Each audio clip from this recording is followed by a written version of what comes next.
Hey guys, and welcome back to the channel. Today we're going to talk about a pre-built system I just assembled. We're going to go through a couple of games, Overwatch and Apex Legends, just to sort of see how this thing performs.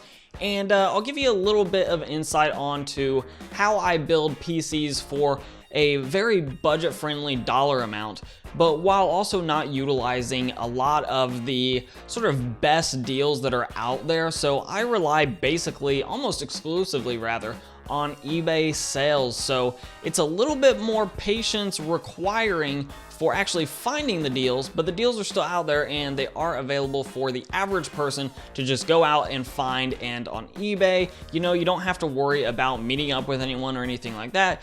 It's purely electronically handled and the products ship straight to your door. So let's go ahead and take a look at this thing.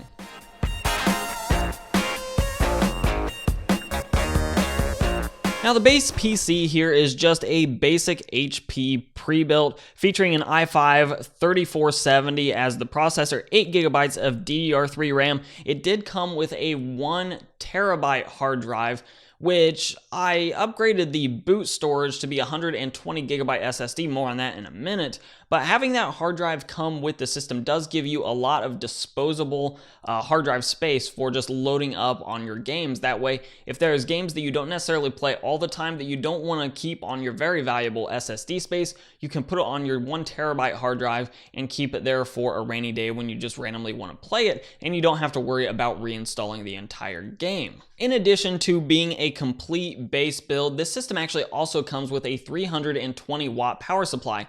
Now, this is something that I would actually recommend replacing in most of these pre-builds, especially if you're going to go the route that I did, like getting a graphics card that requires additional auxiliary power beyond just the motherboard. Now, I went with a SATA to 6-pin PCIe adapter. This is not something I necessarily recommend for long-term usage, but to get you up and running, it does a decent job as long as the graphics card you're using is not requiring a lot of extra power like this 960 that I threw in this system. Now, I actually think the better route to go here than using that SATA power plug adapter to 6-pin PCIe is actually just to get a new power supply altogether.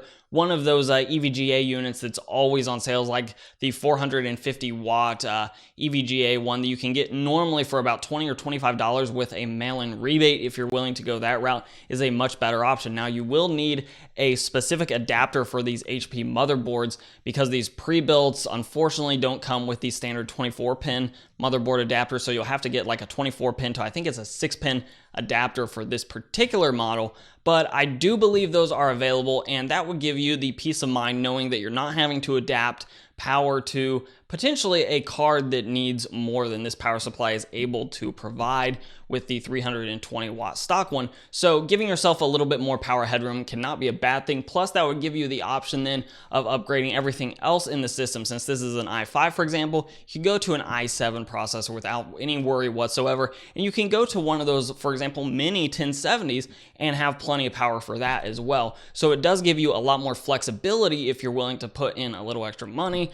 I was not in this case, though. If I was upgrading anything else in this system and moving beyond the current configuration, then I would definitely go ahead and invest that extra money. Now, with this system being shipped directly to my door, I basically needed two more things. One of them being the quality of life thing, and that's that SSD. I added a 120 gigabyte SSD here, which you can find for $20 all day long right now on Amazon, and I'll go ahead and link those down below. But it's just a commodity class SSD. There's absolutely nothing special about it. It does, though, give you a ton of extra speed on both boot, as well as some of your popular programs, and maybe one or two of the games that you play all the time. For example, if you're an esports person, your Overwatch, Apex will both fit on this SSD, no problem. The only other thing then I needed to add was a graphics card, and I went with the GTX 960. 2 GB version. I would have liked to have been able to find a 4 GB card because that VRAM buffer is a little bit on the small side for 2019, but for the price of less than $60 shipped to my door, I really couldn't go wrong there.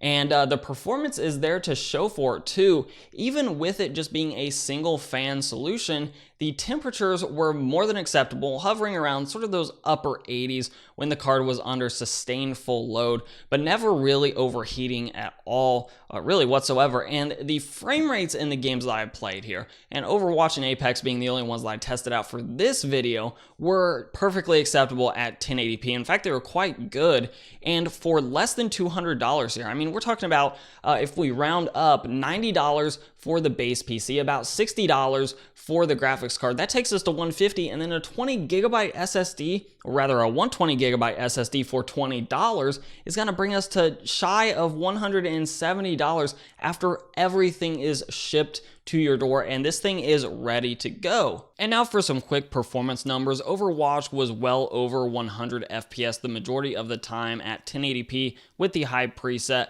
No problems at all, even in thick fights here. None at all. Overwatch was a great experience. And then Apex Legends at 1080p on the default settings, we saw frames between 30 and 40 FPS the majority of the time. And again, this was set at the default settings for 1080p with this graphics card, which was tailored for only having 2 gigabytes of VRAM. Now, to be clear, no PC, especially on the used market, is going to be absolutely perfect.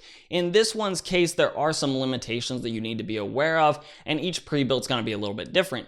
In this case, the HP pre-built has a bit of a length cap on the graphics card because the heatsink on the CPU will interfere with any graphics cards that are really much longer than this 960, which is why I went with a smaller 960. On the other hand, you can definitely fit in a new power supply. There are graphics cards out there that are these smaller form factors, the 1070s being the ones that come to mind, that would fit into this thing, and the CPU even has an upgrade path with it currently featuring that 3rd generation i5. You could definitely move to an i7, especially once you upgrade that power supply. And then of course, storage is not going to be a problem at all. You can always add more hard drives or add larger hard drives, larger SSDs, that sort of thing. So to get you up and running for less than $200 and playing Overwatch over 100 frames per second is, in my mind, a phenomenal value. It's one of the reasons that I'm always pushing people to go towards the buy a pre-built that's really cheap off of like a surplus store from eBay, and then add yourself a graphics card later on,